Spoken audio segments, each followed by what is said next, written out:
മടങ്ങി വരുമ്പോൾ വി അരുണുണ്ട്. അരുണ്, ഈ സർക്കാരിന് ലഭിക്കുന്ന ഉന്നത പോലീസ് ഉദ്യോഗസ്ഥന്റെ റിപ്പോർട്ട്, പ്രത്യേകിച്ച് DGP കൈമാറി വരുന്ന ഈ റിപ്പോർട്ട് സാധാരണ രീതിയിൽ അംഗീകരിക്കപ്പെട്ടു പോവുകയാണ് പതിവ്. പക്ഷേ ഇതൊരു രാഷ്ട്രീയ പ്രതിസന്ധിയാണ്.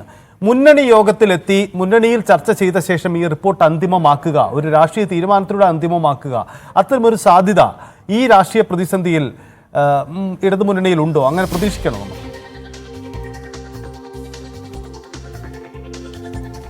ഒരിക്കലും പ്രതീക്ഷിക്കാൻ കഴിയില്ല. കാരണം മുഖ്യമന്ത്രി പിണറായി വിജയനാണ് ഉദ്യോഗസ്ഥരെ അങ്ങനെ വിശ്വസിക്കുന്ന ആളാണ്. ഇത്രയധികം വിവാദം വന്നിട്ടും MR അജിത്കുമാറിനെ ഒന്ന് തള്ളിപ്പറയാൻ പോലും തയ്യാറാകാത്ത മുഖ്യമന്ത്രിയാണ്. പാർട്ടിക്കുള്ളിലും മുന്നണിക്കുള്ളിലും ഒക്കെ വലിയ വിമർശനം, സംശയം, RSSന്റെ ഏജന്റാണ് തരത്തിലുള്ള വിമർശനം പോലും ഉയർന്നു വന്നിട്ടും ആ ഉദ്യോഗസ്ഥനെ പൂർണ്ണമായും സംരക്ഷിച്ച് നിയമപരമായി ചട്ടങ്ങൾ പാലിച്ച നടപടികളിലേക്ക് മാത്രമേ പോകൂ എന്ന സംശയം ആർക്കും വേണ്ട എന്ന് ആവർത്തിച്ചു പറഞ്ഞ, ദൃഢതയോടെ പറഞ്ഞ മുഖ്യമന്ത്രിയാണ് പിണറായി വിജയൻ. പിണറായി വിജയന്റെ ഭാഗത്ത് അത്തരമൊരു നടപടി പ്രതീക്ഷിക്കേണ്ട. ഒരുപക്ഷെ ഇങ്ങനെ തർക്കമുള്ളതുകൊണ്ട് വേണമെങ്കിൽ ഒരു നേരത്തെ വിനോദ് സൂചിപ്പിച്ച ഉയർന്ന തലത്തിലുള്ള അന്വേഷണം, ഉയർന്ന തലത്തിൽ പറയുമ്പോൾ DGPയുടെ അന്വേഷണത്തിന്റെ ഭാഗമായി ഇത് ഉൾപ്പെടുത്തുകയോ അല്ലെങ്കിൽ DGPയോട് വീണ്ടും സംസ്ഥാന പോലീസ് മേധാവിയോട് വീണ്ടും ഇത് അന്വേഷിക്കാൻ ആവശ്യപ്പെടുകയോ ഒക്കെ ചെയ്യാം. അതിനപ്പുറത്തേക്ക് മുന്നണിയിൽ കൊണ്ടുപോയി മുന്നണിയുടെ അനുമതി വാങ്ങി ഒരു തീരുമാനമെടുക്കുക ശൈലിയൊന്നും ഒരിക്കലും പിണറായി വിജയൻ സ്വീകരിക്കില്ല. മുന്നണിയുടെ മാത്രമല്ല പാർട്ടിയിൽ പോലും ഇത്തരം കാര്യങ്ങൾ ആ രീതിയിലേക്ക് പിണറായി കൊണ്ടുപോകുമെന്ന് കരുതാൻ കഴിയില്ല. പക്ഷേ സമ്മർദ്ദം വളരെ വലുതാണ്. അജിത് കുമാർ നടപടി വേണമെന്ന ആവശ്യം വളരെ ശക്തമാണ്. അതുകൊണ്ട് തന്നെ ഇതിന് തുടരന്വേഷണമോ അല്ലെങ്കിൽ ഉന്നതതലത്തിൽ അന്വേഷണമോ എന്ന സാധ്യത മാത്രമാകും ഒരുപക്ഷെ പിണറായി വിജയൻ സ്വീകരിക്കുക വേണ്ടി വന്നാൽ.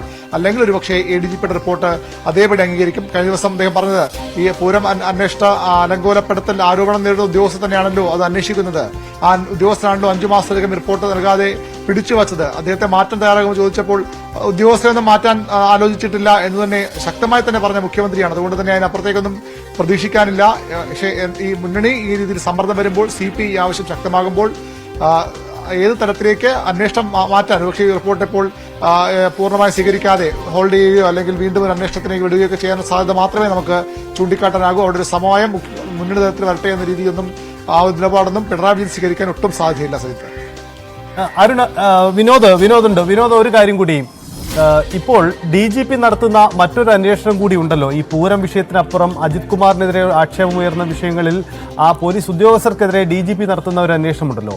മുഖ്യമന്ത്രി ഇത്തരമൊരു നിലപാടെടുക്കുമ്പോൾ ശരിക്കും DGPക്ക് മുന്നിൽ, സംസ്ഥാന പോലീസ് മേധാവിക്ക് മുന്നിൽ ഒരു സമ്മർദ്ദമുയരുന്നു എന്നൊരു പശ്ചാത്തലം കൂടിയില്ലേ? കാരണം ആ റിപ്പോർട്ടിലെ കണ്ടെത്തലുകൾ അതിൻ്റെ എല്ലാ അർത്ഥത്തിലും സത്യസന്ധമായി DGPക്ക് അന്വേഷണം മുന്നോട്ട് കൊണ്ടുപോകാൻ കഴിയുമോ എന്ന ചോദ്യമുണ്ട്. പ്രത്യേകിച്ച് അജിത് കുമാറിനെ സംരക്ഷിക്കും, റിപ്പോർട്ട് വന്നാൽ സംരക്ഷിക്കും, റിപ്പോർട്ട് വരെ സംരക്ഷിക്കും എന്നൊക്കെ മുഖ്യമന്ത്രി പറയുമ്പോൾ മുഖ്യമന്ത്രി അജിത് കുമാറിനൊപ്പം നിൽക്കുന്നു എന്ന സൂചന വരുമ്പോൾ DGPയുടെ അന്വേഷണത്തെ കൂടി അത് സ്വാധീനിക്കും എന്ന നിരീക്ഷണം എത്ര കണ്ട് ശരിയായിരിക്കും?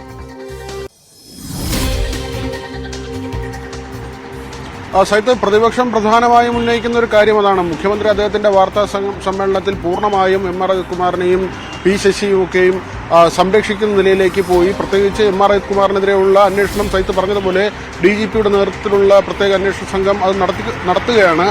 ഈ ഒരു സമയത്ത് മുഖ്യമന്ത്രി MR അജിത്കുമാറിനെ സംരക്ഷിച്ചുകൊണ്ട് നടത്തുന്ന പ്രസ്താവനകൾ അല്ലെങ്കിൽ ആരോപണത്തിന്റെ പേരിൽ ഉദ്യോഗസ്ഥനെ മാറ്റില്ല എന്ന് പറയുമ്പോൾ, അല്ലെങ്കിൽ അൻവർ ഉന്നയിച്ച ആരോപണങ്ങളെ പാടെ തള്ളുമ്പോൾ, അത് എണ്ണം പറഞ്ഞു തന്നെയാണ്. സ്വർണം ഉരുക്കി മാറ്റി എന്നതടക്കമുള്ള കാര്യങ്ങളിൽ എങ്ങനെയാണ് ഇതിന്റെ ഭാരത്തിൽ വ്യത്യാസം വരുന്നതെന്ന് അടക്കമുള്ള കാര്യങ്ങൾ മുഖ്യമന്ത്രി പറയുന്നു. അതിനപ്പുറത്തേക്ക് എന്തെങ്കിലും ഉണ്ടെങ്കിൽ പരിശോധിക്കുമെന്നും കൂടി അദ്ദേഹം പറഞ്ഞു വെച്ചു. എങ്കിൽ തന്നെയും ഈ പ്രതിപക്ഷം ഉന്നയിക്കുന്ന ഒരു കാര്യം ഇങ്ങനെ ക്ലീൻ ചിറ്റ് നൽകുന്നു എന്ന ഒരു പ്രതീതി ഉണ്ടാക്കുന്നത് പോലും ഈ അന്വേഷണത്തെ ബാധിക്കും.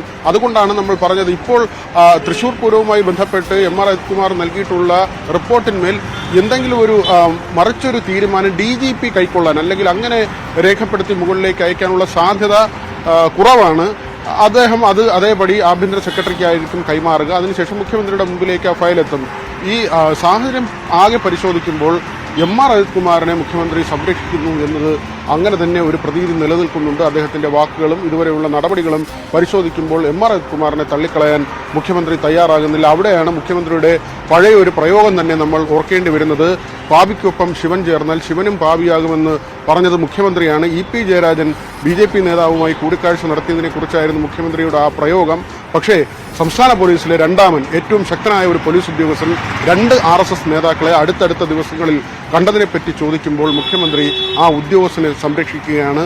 അവിടെ മുഖ്യമന്ത്രിയുടെ പ്രത്യേകിച്ച് ഏതെങ്കിലും ഒരു പ്രയോഗവും ഉണ്ടാകുന്നില്ല, ഇതിനെ തള്ളിപ്പറയുന്നില്ല, ഇത് കൃത്യമായി പരിശോധിക്കാനോ അല്ലെങ്കിൽ ആ കാര്യത്തിൽ ശക്തമായ നടപടികളിലേക്കോ കാര്യങ്ങൾ പോകുന്നില്ല. ഇടതുമുന്നണി യോഗത്തിൽ അദ്ദേഹം ഒരു ഉറപ്പ് നൽകി DGP അന്വേഷിക്കുന്ന വിഷയങ്ങളിൽ ഇതുകൂടി ഉൾപ്പെടുമെന്ന് മറ്റ് ഘടകകക്ഷി നേതാക്കളെ അറിയിക്കുകയായിരുന്നു.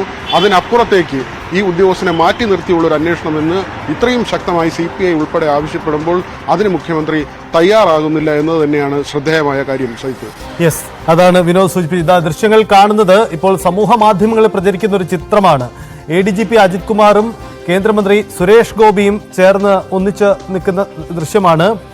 ഉദ്ദിഷ്ട കാര്യത്തിന് ഉപകാരസ്മരണ എന്ന തലക്കെട്ടിലാണ് ഇത് സമൂഹ മാധ്യമങ്ങളിലടക്കം ഈ ദൃശ്യം പ്രചരിക്കുന്നത്. കാരണം ഈ ദൃശ്യങ്ങൾ ഇരുവരും തമ്മിലുണ്ടായിരുന്ന ഒത്തുതീർപ്പിന്റെ ഇരുവരും തമ്മിലുണ്ടാക്കിയ ധാരണയ്ക്ക് തെളിവാണ് എന്ന തരത്തിലാണ് സമൂഹ മാധ്യമങ്ങളിലടക്കം പ്രചരിക്കുന്നത്. കാറിലിരിക്കുന്ന സുരേഷ് ഗോപിയോട് ADGP സംസാരിക്കുന്ന അടുത്ത് ചേർന്ന് നിന്ന് സംസാരിക്കുന്ന കാര്യങ്ങൾ അതാണ് ഇപ്പോൾ ഈ ദൃശ്യങ്ങളിൽ വ്യക്തമാവുന്ന കാര്യം. അദ്ദേഹം സല്യൂട്ട് ചെയ്യുന്നതുമൊക്കെ കാണാം. എന്തായാലും ഇത് സല്യൂട്ടിംഗ് ഒക്കെ സ്വാഭാവികമായും പ്രോട്ടോകോൾ നടപടിയാവാം. പക്ഷേ അതിനപ്പുറത്തേക്ക് ഈ ചിത്രം മറ്റെന്തെങ്കിലും രാഷ്ട്രീയ സന്ദേശം നൽകുന്നുണ്ടോ എന്ന ചോദ്യം ഉയർത്തുകയാണ് സമൂഹ മാധ്യമങ്ങൾ. എന്തായാലും ഈ വിവാദങ്ങളുടെ പശ്ചാത്തലത്തിൽ സമൂഹ മാധ്യമങ്ങളിൽ ഏറ്റവും അധികം പ്രചരിക്കുന്ന ദൃശ്യം ഒന്നും കൂടി ആയി ഇത് മാറുന്നു എന്നതാണ് പശ്ചാത്തലം. വളരെ വ്യക്തമാണ്.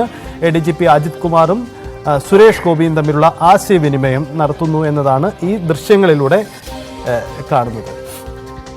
അരുൺ, ഒരു കാര്യം കൂടി നമുക്ക് അവസാനിപ്പിക്കുന്നതിന് മുമ്പായി, കാരണം സമീപകാലത്തൊന്നും അല്ലെങ്കിൽ ഈ ഒന്നാം പിണറായി സർക്കാരിൻ്റെയും രണ്ടാം പിണറായി സർക്കാരിൻ്റെയും കാലത്തുണ്ടായ ഏറ്റവും വലിയ രാഷ്ട്രീയ വിവാദങ്ങളുടെ ഒരു ഘട്ടമായി ഇത് മാറുകയാണ്.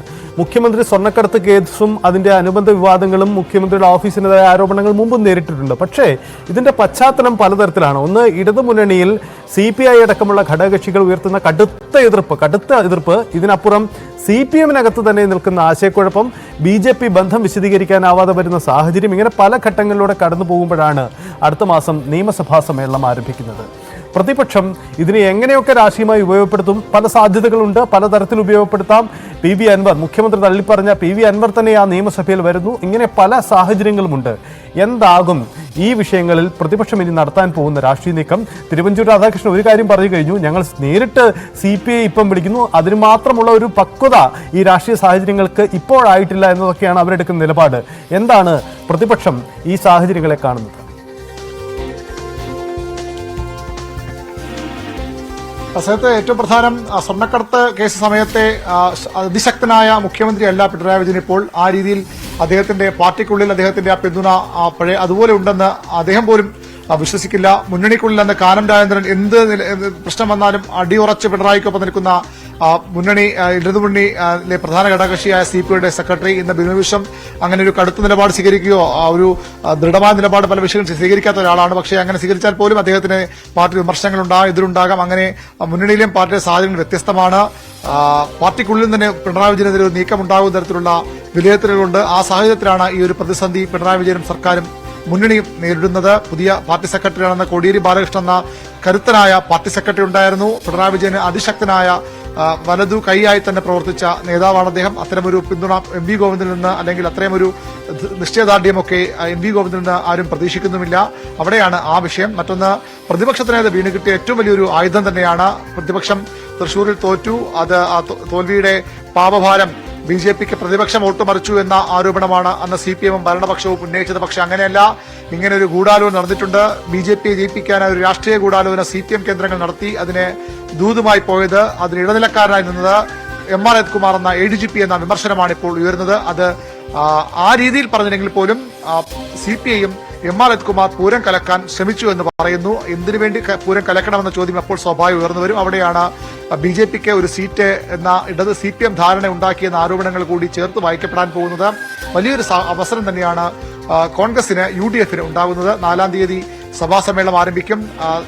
ഈ സെഷൻ ആരംഭിക്കും. 4-ാം തീയതി വയനാട് റഫറൻസ് മാത്രമാണ്. ചരമോപചാരം അർപ്പിച്ച് പിരിയും. അടുത്തുള്ള ദിവസങ്ങളിൽ സഭയെ കൂടിയത് കലുഷിതമാക്കുമെന്ന് ഉറപ്പാണ്. പ്രതിപക്ഷം അതിന്റെ എല്ലാ ശക്തിയോടും കൂടി ഈ വിഷയത്തിൽ ആനന്ദിക്കും. അവർക്ക് ഇതിൽ നഷ്ടപ്പെടാൻ ഒന്നുമില്ലാത്ത അവസ്ഥയാണ് ഈ വിഷയത്തിൽ. അതുകൊണ്ട് തന്നെ അവർക്ക് അതിശക്തമായി ഇറങ്ങാം. എന്നാൽ നേട്ടങ്ങളുണ്ട്. ഈ ഭരണപക്ഷത്തെ അസ്വസ്ഥത, ഭരണമുന്നണിയിലെ അസ്വസ്ഥത അവർക്ക് വലിയ നേട്ടമായി മാറും. ഒരുപക്ഷെ നിയമസഭാ തെരഞ്ഞെടുപ്പ് അടുക്കുമ്പോഴെങ്കിലും ഒരു മുന്നണി മാറ്റം പല കക്ഷികളും ആഗ്രഹിക്കുന്നുണ്ട്, വിലയിരുത്തലുണ്ട്. അങ്ങനെയൊക്കെ ഒരു സാഹചര്യം ഉരുത്തിരിഞ്ഞു വരാം. ഭാവിയിലേക്കുള്ള വലിയൊരു രാഷ്ട്രീയ മുതൽക്കൂട്ടായി പ്രതിപക്ഷം ഇതെടുക്കുമെന്ന് ഉറപ്പാണ്. സമീപകാലത്ത് വരാനിരിക്കുന്ന ഉപതെരഞ്ഞെടുപ്പുകൾ കൂടി വലിയ പ്രധാനപ്പെട്ടതാണ്. നിയമസഭാ സമ്മേളനം സർക്കാർ വെള്ളം കുടിക്കാൻ പോകുന്ന ഒന്നായി മാറും. അത് പ്രതിപക്ഷം ഒന്ന് മനസ്സിരുത്തിയാൽ വലിയ രീതിയിൽ സർക്കാരിനെ പ്രതിസന്ധിയിലാക്കാൻ കഴിയുന്ന ഒരു രാഷ്ട്രീയ അനുകൂല സാഹചര്യം അവർക്കുണ്ട് എന്നുള്ളത് വസ്തുതയാണ്. ശ്രീ